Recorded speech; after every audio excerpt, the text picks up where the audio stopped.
Hello friends, मेरा नाम Chandan Kumar. Transformer lecture series में आज हम लोग देखेंगे रिफर्ड वैल्यू। क्या देखेंगे? Referred value. रिफर्ड वैल्यू इसके बारे में हम पहले ही बताए थे, रेजिस्टेंस की जब चर्चा किए थे और लीकेज रिएक्टेंस की चर्चा किए थे तो वहाँ पर भी देखे थे। तो आज उस चीज़ को फिर से थोड़ा रिवीजन हो जाएगा और उसके आगे भी कुछ वैल्यू होगा, उस चीज़ को भी हम लोग रिफ़र करेंगे। जैसे लोड वोल्टेज हो गया V2, उसको भी रिफ़र करके आज देखेंगे। तो इसमें हम लोग जैसे अभी देखिए, एक ये सर्किट है इनपुट सर्किट और एक ये है आउटपुट सर्किट। तभी इसको हम सोल्व करेंगे, एनालाइज करेंगे। जैसे हमको ट्रांसफार्मर के परफॉर्मेंस देखना है तो अभी अगर हम इसको एनालाइज करेंगे या सोल्व करेंगे तो हमको ज़्यादा टाइम लगेगा, क्योंकि दो सर्किट सोल्व करना पड़ेगा। तो इसीलिए इजीली पता करने के लिए, इजीली सोल्यूशन के लिए या इजीली परफॉर्मेंस चेक करने के लिए हम लोग क्या करते हैं, इस सर्किट को किसी एक तरफ ले जाते हैं। या तो प्राइमरी के सभी सारे चीज़ को एक तरफ लेकर के चलाइए, या तो प्राइमरी तरफ के सारे चीज़ को सेकेंडरी तरफ लेकर के चले जाइए। लेकिन ले जाते समय एक बात का ध्यान रखना होता है कि ट्रांसफार्मर के परफॉर्मेंस में कोई चेंज नहीं आना चाहिए। यानी जो काम रेजिस्टेंस इस तरफ कर रहा है सेम काम इस तरफ भी आ जाए तो इसका काम सेम रहे। जैसे रेजिस्टेंस का काम है लॉस करवाना, तो इस तरफ भी जितना ये लॉस करवा रहा है इस तरफ भी आए तो उतना ही लॉस करवाए। तो हम देखते हैं एक एक करके। तो सबसे पहले देखते हैं secondary resistance refer to primary side. Secondary resistance कौन सा है? R2। तो सेकेंडरी रेजिस्टेंस को हम लोग क्या कर रहे हैं, प्राइमरी साइड रिफर कर रहे हैं। तो देखिए इस R2 को देखिए, यह है R1 प्राइमरी रेजिस्टेंस, यह है X1 प्राइमरी लीकेज रिएक्टेंस, यह है R2 सेकेंडरी रेजिस्टेंस, यह है X2 सेकेंडरी लीकेज रिएक्टेंस। तो देखिए हम लोग R2 को प्राइमरी साइड ला रहे हैं। देखिए यहाँ से R2 हम लोग खत्म कर दिए, ये R1 हो गया, ये X1 हो गया और ये X2 हो गया। R2 को हम इधर से उठा करके इधर लेके चलाएं तो बोल दे रहे हैं कि इसका वैल्यू कुछ R2 डैश आया। इधर से उठा करके लाए इधर तो इसका वैल्यू कुछ R2 डैश आया। तो इस चीज़ को हम लोग निकाले थे, जब रेजिस्टेंस की चर्चा की थी तो हम लोग निकाले थे कि R2 डैश का वैल्यू क्या होता है। फॉर रिवीजन एक बार फिर से निकाल लेते हैं। तो क्या बोले थे, इस केस में जो लॉस हो रहा है और इस केस में जो लॉस होगा, इस केस में जो लॉस हो रहा है और इसको जब प्राइमरी साइड लाए यानी इस केस में जो लॉस होगा वो सेम होना चाहिए। तो देखिए तो इस केस में कितना लॉस होगा, यहाँ से करंट I1 फ्लो करेगा, I1 फ्लो करेगा और इसमें करंट कितना फ्लो कर रहा था, I2 फ्लो कर रहा था। यहाँ I1, यहाँ I2। देखिए इसमें I1 करंट फ्लो कर रहा है तो कितना लॉस होगा, I1 square R2 dash equal to, पहले कितना करंट फ्लो कर रहा था I2 स्क्वायर R2।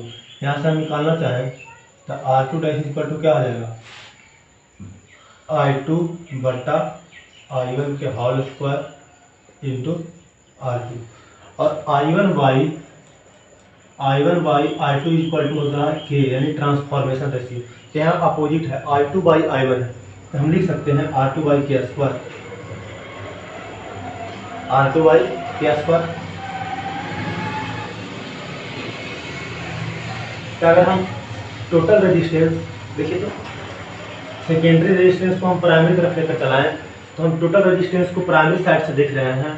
तो टोटल प्राइमरी रेजिस्टेंस देखेंगे, टोटल रेजिस्टेंस को रिफर करनी प्राइमरी साइड और प्राइमरी साइड से देख रहे हैं तो टोटल रेजिस्टेंस का वैल्यू कितना हो जाएगा। देखिए टोटल रेजिस्टेंस का वैल्यू अगर लिखना चाहें तो R01 इक्वल टू कितना हो जाएगा, प्राइमरी साइड देख रहे हैं तो R1 तो पहले से ही प्राइमरी साइड था R1, और R2 सेकेंडरी साइड से आया है जो कि बन गया है R2 dash R1 plus R2 by K square. क्या हो गया ये total resistance refer to primary side, R01 equal to R1 plus R2 by K square. अगर हम कॉपर लॉस निकालना चाहें,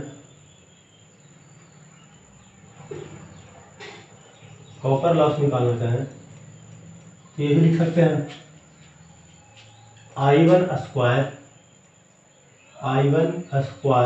R1, यानी कुछ कॉपर लॉस इसमें हो रहा होगा, प्लस ये लिख सकते हैं I2 स्क्वायर R2। क्या बोल रहे हैं कि कुछ कॉपर लॉस इसमें हो रहा होगा, कुछ कॉपर लॉस इसमें हो रहा होगा। तो क्या लिखे, I1 square R1 plus I2 square R2। अब हम बोल रहे हैं कि जो इसमें उस कंडीशन में जो लॉस हो रहा था, इस कंडीशन में जो लॉस हो रहा है और उसको इस तरफ लाए हैं तो वो लॉस सेम हम लोग बोल रहे हैं, क्योंकि परफॉर्मेंस बदलना नहीं चाहिए। तो इसको लिख सकते हैं I1 स्क्वायर R1 प्लस, देखिए तो I2 स्क्वायर R2 को क्या लिख सकते हैं, I2 स्क्वायर R2 को लिख सकते हैं I1 square R2 dash, I1 square R2 dash. यहाँ से देखिए तो I1 स्क्वायर कॉमन लेंगे तो R1 प्लस, देखिए I1 स्क्वायर कॉमन लेंगे तो यहाँ से क्या बच जाएगा, R1 plus R2 dash. R1 plus R2 dash equal to क्या है, R1 plus R2 dash equal to R1 plus R2 by K square, जिसको हम लोग लिख दिए हैं R01। तो देखिए तो यहाँ से लिख सकते हैं I स्क्वायर R01, क्या लिख दिए, I स्क्वायर R01। अगर इसी को सेकेंडरी, क्योंकि हम लोग रेजिस्टेंस को बताए थे तो उसमें हम लोग बता दिए थे रिफर करके, प्राइमरी से सेकेंडरी और सेकेंडरी से प्राइमरी, ये तो जस्ट रिवीजन के लिए बता दे रहे हैं। तो अगर हम टोटल रेजिस्टेंस को यानी R1 जो प्राइमरी साइड था इसको सेकेंडरी तरफ रिफर करके देखना चाहते तो उस कंडीशन में सेकेंडरी तरफ टोटल रेजिस्टेंस कितना हो जाता, यानी अगर सेकेंडरी तरफ देखते हैं हम लोग टोटल रेजिस्टेंस तो R02 इक्वल टू कितना हो जाता, तो R2 तो पहले से ही था उधर, R2 पहले से था और R1 को ले जाते हैं प्राइमरी से सेकेंडरी साइड तो हो जाता R1 डैश, क्या हो जाता R1 डैश। और R1 डैश का हम लोग वैल्यू पता किए थे, वहाँ पे निकाले थे हम लोग वैल्यू, कितना आया था A स्क्वायर R1। तो सेकेंडरी तरफ ले गए तो टोटल रेजिस्टेंस इतना हमको दिखेगा, तो यहाँ से हम बोल सकते हैं कि उस कंडीशन में कॉपर लॉस इतना ही होगा, यानी I2 स्क्वायर। उस कंडीशन में करंट क्या होगा, सेकेंडरी तरफ सेकेंडरी करंट होगा यानी I2, तो I2 स्क्वायर वहाँ पर ही होगा I2 स्क्वायर R02। यानी इसको अगर एक लाइन में लिखना चाहें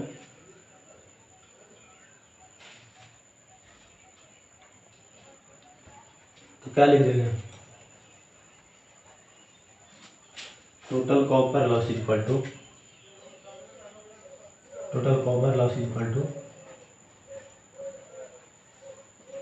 I1 square R1 plus I2 square R2 equal to I1 square R01 equal to I2 square R02। यानी या तो अलग अलग कॉपर लॉस निकाल करके जोड़ दीजिए, नहीं तो प्राइमरी साइड लिख रहे हैं, टोटल रेजिस्टेंस को प्राइमरी साइड लेकर के चलाइए और प्राइमरी साइड की करंट को लीजिए, और अगर सेकेंडरी साइड में आप निकालना चाह रहे हैं तो टोटल रेजिस्टेंस को सेकेंडरी टाइप रिफर कर दीजिए और सेकेंडरी करंट को ले लीजिए। इसी तरह से हम लोग रिएक्टेंस को भी रिफर कर सकते हैं, रिएक्टेंस भी हम लोग देखे थे, देखिए तो रिएक्टेंस को रिफर कैसे करेंगे,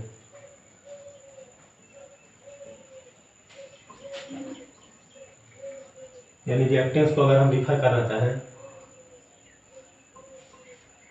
X2 को रिफर कर रहे हैं प्राइमरी साइड, सेकेंडरी रिएक्टेंस को रिफर कर रहे हैं, लीकेज रिएक्टेंस को,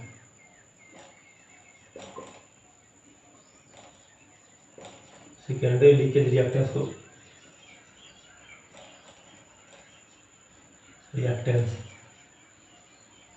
सेकेंडरी लीकेज रिएक्टेंस को रिफर करना चाह रहे हैं तो क्या करेंगे, देखिए तो ये चीज़ बता दिए थे तो हम अब डायरेक्ट लिख देते हैं।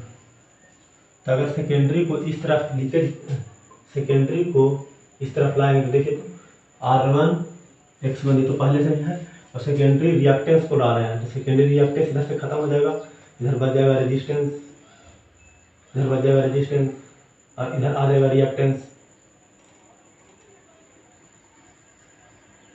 इस बार रिएक्टेंस को ला रहे हैं तो इधर रिएक्टेंस आ जाएगा, रेजिस्टेंस उधर आ जाएगा, तो X2 डैश इक्वल टू क्या हो जाएगा,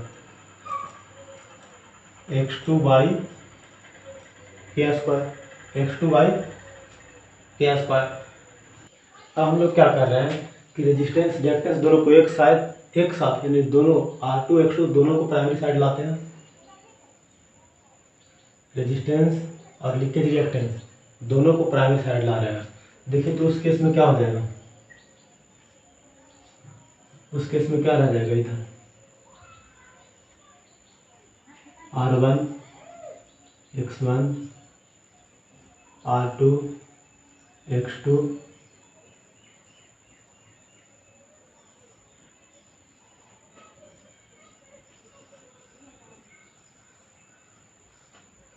देखिए तो इधर क्या रह गया, इधर सिर्फ अब लोड रह जाएगा।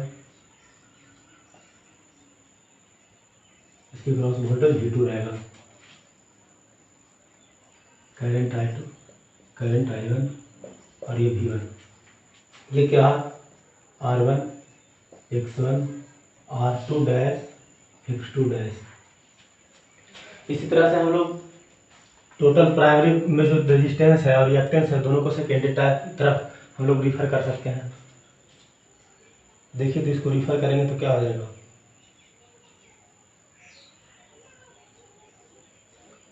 प्राइमरी में सिर्फ सप्लाई रह जाएगा primary side,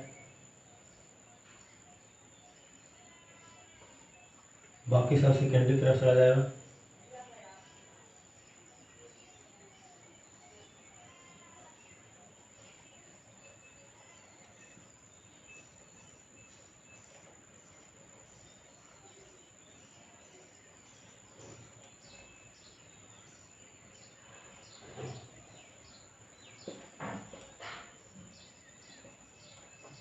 R1 dash X1 dash R2 X2 पहले सीधा था, इसके क्रॉस वोल्टेज V2 और ये V1। हम लोग क्या कर सकते हैं, ये जो V1 और V2 है इसको ये ट्रांसफ़र कर सकते हैं। देखिए सब चीज़ ट्रांसफ़र कर दिए, लीकेज रिएक्टेंस और भी रेजिस्टेंस ट्रांसफ़र कर दिए, लेकिन अब वोल्टेज को ट्रांसफ़र नहीं किए हैं तो सर्किट तो अभी भी 2 बन रहा है, तो हमको वोल्टेज को ही ट्रांसफ़र करना होगा। तब वोल्टेज को ट्रांसफ़र करके देखते हैं। देखिए ये सब का वैल्यू हम नहीं लिख रहे हैं, R1 dash X1 dash R2 dash X2 dash का वैल्यू नहीं लिख रहे हैं, क्योंकि ये चीज़ पहले ही बता चुके हैं कि इसको किस तरह से ट्रांसफ़र करेंगे।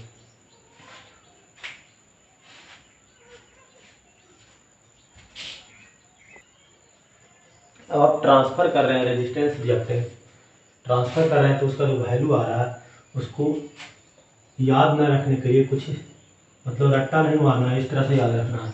देखिए जैसे R1 डैश है, R1 डैश है यानी प्राइमरी तरफ से आप उसको सेकेंडरी तरफ ले जा रहे हैं, तो इसको क्या लिखे थे आप K² R1। तो इसको अगर नंबर ऑफ टर्न के रूप में लिखें तो क्या लिख सकते हैं N2/N1 के स्क्वायर इंटू R1। तो इसको इस तरह से याद रखिए कि जहाँ जहाँ आपको जाना है उसको नंबर ऑफ टर्न को ऊपर रखिए, जिस तरफ आपको जाना है उसका नंबर ऑफ टर्न को ऊपर रखिए, और जिस तरफ से जा रहे हैं उसका नंबर ऑफ टर्न को नीचे रखिए, और उसको स्क्वायर करके और जिसको ट्रांसफ़र कर रहे हैं उससे गुना कर दीजिए। कन्फ्यूजन इसी में होता है कि N2/N1 होगा यानी K² से गुना होगा या 1/K² से गुना होगा, तो यहाँ से आप इजीली निकाल सकते हैं। जैसे देखिए अगर हम R2 डैश लिखना चाहें, R2 डैश लिखना चाहें तो ये क्या शो कर रहा है कि सेकेंडरी रेजिस्टेंस को हम लोग रिफर कर रहे हैं, तब तो R2 डैश आया है। तो सेकेंडरी को रिफर करके हम लोग कहाँ आ जाएंगे, प्राइमरी तरफ आएंगे। तो प्राइमरी तरफ आएंगे तो क्या लिखेंगे, प्राइमरी तरफ नंबर ऑफ टर्न N1/N2 के होल स्क्वायर। अब देख रहे हैं कि रेजिस्टेंस रिएक्टेंस इम्पीडेंस इस सबको अगर ट्रांसफ़र कीजिएगा तो हर जगह जो आपको गुना मिलेगा वो या तो K² से मिलेगा या तो 1/K² से मिलेगा। तो N1/N2 के होल स्क्वायर कर देंगे इंटू R2 कर देंगे। इसी तरह से अगर आपको ट्रांसफ़र रिएक्टेंस निकालना है X1 डैश क्या शो कर रहा है कि प्राइमरी लीकेज रिएक्टेंस को सेकेंडरी तरफ आप ले जा रहे हैं, प्राइमरी लीकेज रिएक्टेंस को सेकेंडरी तरफ ले जा रहे हैं। तो यहाँ से हम लोग क्या कह सकते हैं, सेकेंडरी तरफ ले जा रहे हैं यानी पहुँच रहे हैं कहाँ, सेकेंडरी। तो सेकेंडरी के नंबर ऑफ टर्न बटा जा रहे हैं कहाँ से, प्राइमरी से, तो प्राइमरी के नंबर ऑफ टर्न इसका होल स्क्वायर इंटू X1। इसी तरह से अगर हम X2 डैश निकालना चाहें, X2 डैश निकालना चाहें तो X2 डैश क्या शो कर रहा है कि सेकेंडरी रिएक्टेंस को आप रिफ़र कर रहे हैं, तो कहाँ रिफ़र करेंगे, प्राइमरी साइड।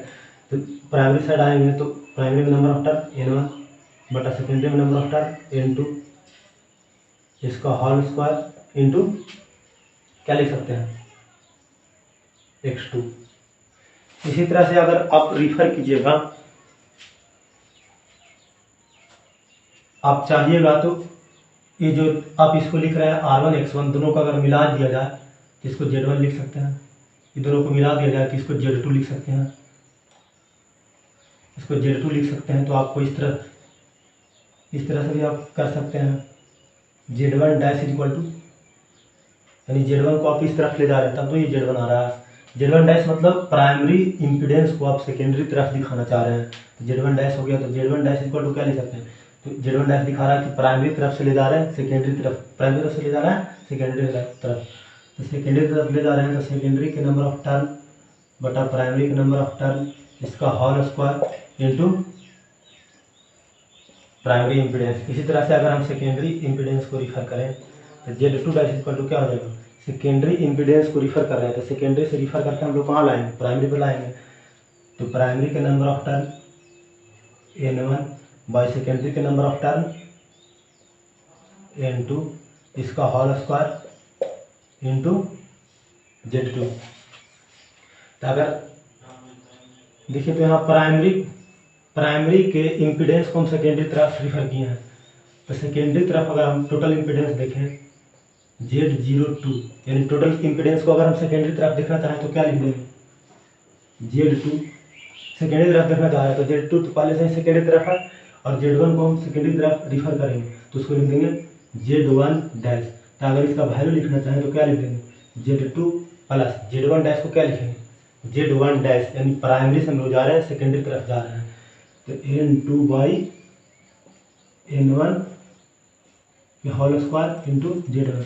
इसी तरह से अगर हम लिखना चाहें Z01, यानी टोटल इम्पीडेंस को प्राइमरी साइड लिखना चाहें, टोटल इम्पीडेंस को प्राइमरी साइड लिखना चाहें तो क्या लिख देंगे, Z01 इक्वल टू प्राइमरी तरफ लिखना चाह रहे हैं तो Z1 पहले से ही प्राइमरी तरफ है, Z1 प्लस Z2 को हमको लाना है प्राइमरी साइड, यानी सेकेंडरी इम्पीडेंस को प्राइमरी साइड लाना है तो Z2 ला रहे हैं तो Z2 dash, Z1 plus Z2 dash, Z2 dash यानी सेकेंडरी से ला रहे हैं प्राइमरी तरफ तो N1 बाई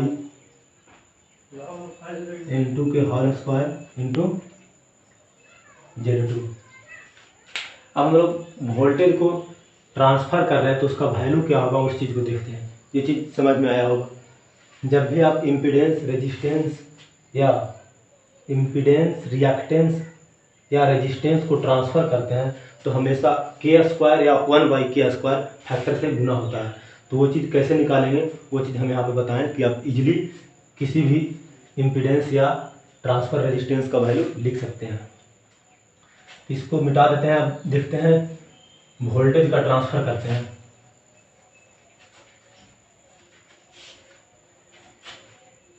देखिए ये V2 वोल्टेज है, इसको हमको प्राइमरी तरफ ट्रांसफ़र करना है तो प्राइमरी तरफ ट्रांसफ़र करेंगे तब इधर कुछ भी नहीं बचेगा।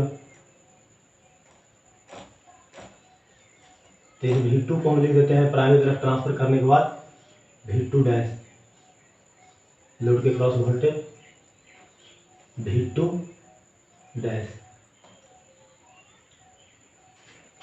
देखिए इसको ट्रांसफ़र कर रहे हैं तो क्या बोले थे, ट्रांसफ़र करते समय एक चीज़ ध्यान रखना है कि परफॉर्मेंस चेंज नहीं होना चाहिए। क्या चेंज नहीं होना चाहिए, परफॉर्मेंस चेंज नहीं होना चाहिए ट्रांसफार्मर का। तो परफॉर्मेंस चेंज नहीं होने के लिए दोनों तरफ वोल्ट एम्पियर सेम होना चाहिए। क्या सेम होना चाहिए, वोल्ट एम्पियर सेम होना चाहिए, यानी इस तरफ इस टाइम पे वोल्ट एम्पियर और इस टाइम पे वोल्ट एम्पियर, यानी V2 का जो वोल्ट एम्पियर था उसको प्राइमरी साइड लाएं तो उस समय जो वोल्ट एम्पियर होना चाहिए वो सेम होना चाहिए। जैसे देखिए इसको मैं इस तरफ वोल्ट एम्पियर लिखेंगे, यानी जब सेकेंडरी तरफ था उस समय वोल्ट एम्पियर लिखेंगे तो क्या हो जाएगा V2I2। सेकेंडरी तरफ था तो वोल्ट एम्पियर क्या था V2I2, उसको प्राइमरी तरफ लाएं तो क्या हो गया वोल्ट एम्पियर, करंट तो I1 हो गया I1 और वोल्टेज क्या हो गया V2 डैश। तो यहाँ से अगर V2 डैश लिखना चाहें तो V2 डैश इक्वल टू क्या हो जाएगा, V2 dash equal to I2 बटा I1 इंटू V2। तो यहाँ से हम लोग क्या देखें 1/K इंटू V2। अगर इसी को नंबर ऑफ टर्न के रूप में लिखना चाहें तो क्या लिख देंगे 1/K है N1/N2 हो जाएगा, क्योंकि N2/N1 इक्वल होता है K इंटू V2। देखिए तो वोल्टेज को भी ट्रांसफ़र कर रहे हैं तो सेम चीज़ अप्लाई हो गया कि नहीं। सेकेंडरी से हम लोग ला रहे हैं प्राइमरी तरफ तो प्राइमरी के number of turn by secondary के नंबर ऑफ टर्न। तो जब भी वोल्टेज वोल्टेज करंट को आप लाइएगा तो के या 1/k से गुना होगा। तो करंट नहीं, वोल्टेज, इम्पीडेंस, रिएक्टेंस, रेजिस्टेंस वो सब को लाइएगा तो ये चीज़ काम करेगा। और वही करंट को लाइएगा तो सेम उल्टा कर दीजिएगा। करंट ऐसे भी के का वैल्यू भी लिखते हैं तो हर जगह पर N2/N1 V2/V1 हर जगह पर 2/1 होता है, लेकिन अगर वही करंट के रूप में लिखना चाहें तो I1/I2 होता है। तो सेम कॉन्सेप्ट को आप वहाँ पे उल्टा कर दीजिएगा, यानी V2 लिख रहे हैं यानी सेकेंडरी से प्राइमरी तरफ आ रहे हैं तो N1/N2 लिख रहे हैं। तो वही अगर करंट को ट्रांसफर करना रहेगा तो जस्ट इसको उल्टा कर दीजिएगा सिर्फ। अब हम लोग देखते हैं कि प्राइमरी वोल्टेज को भी तो सेकेंडरी तरफ ले जा सकते हैं, यानी टोटल वैल्यू जो देख रहे हैं इस टोटल वैल्यू को हम लोग सेकेंडरी तरफ दिखाते हैं। टोटल वैल्यू को प्राइमरी तरफ दिखाए थे, आप टोटल वैल्यू को सेकेंडरी तरफ दिखाते हैं। सेकेंडरी तरफ दिखाएंगे तो क्या लिख सकते हैं,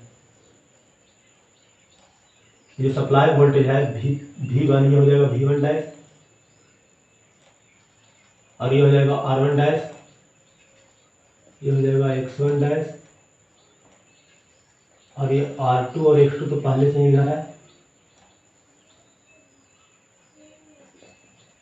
और V2 पहले से ही इधर है सेकेंडरी तरफ। टोटल वैल्यू को हम सेकेंडरी तरफ दिखा रहे हैं V2। तो यहाँ से हम V1 इक्वल टू डायरेक्ट लिखना चाहें V1 इक्वल टू तो क्या लिख सकते हैं, प्राइमरी से सेकेंडरी तरफ जा रहे हैं V1 यानी प्राइमरी वोल्टेज को हम लोग सेकेंडरी तरफ रिफर कर रहे हैं। तो सेकेंडरी तरफ जा रहे हैं तो नंबर ऑफ टर्निंग सेकेंडरी बटा number of turning primary into V1 लिख सकते हैं। इसी तरह से आप जो लोड यहाँ पर कुछ लोड का वैल्यू होगा, यानी अगर ये तो इसके क्रॉस वोल्टेज है, लोड के क्रॉस वोल्टेज है, लोड का ही कुछ वैल्यू होगा ना, जैसे मान लेते हैं ZL equal to R+X depending upon reactive load है या कैपेसिटिव लोड है, कुछ इस तरह से अगर लोड है तो हम लोग इसको भी रिफर कर सकते हैं, इसको भी रिफर कर सकते हैं सेम कॉन्सेप्ट से। जिस तरह से आप रेजिस्टेंस, रिएक्टेंस और इम्पीडेंस को रिफर किए हैं उसी तरह से लोड को भी आप सेकेंडरी से प्राइमरी तरफ रिफर कर सकते हैं।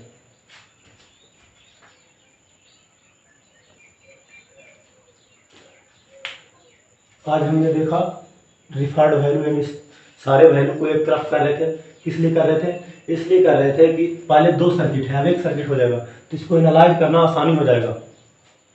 तो हम देखें कि रेजिस्टेंस, रिएक्टेंस, इम्पीडेंस और साथ ही साथ लोड को भी किस तरह से रिफर कर सकते हैं, साथ ही साथ वोल्टेज को भी किस तरह से रिफर कर सकते हैं। तो सारा चीज़ को हम लोग प्राइमरी तरफ रिफर किए। तो आई होप ये सारा चीज़ आप लोग को समझ में आया होगा। जो ही चीज़ बताएं आप लोग को उसका handwritten notes, proper way में हैंड रिटन नोट्स आपको PDF में डिस्क्रिप्शन में मिल जाएगा।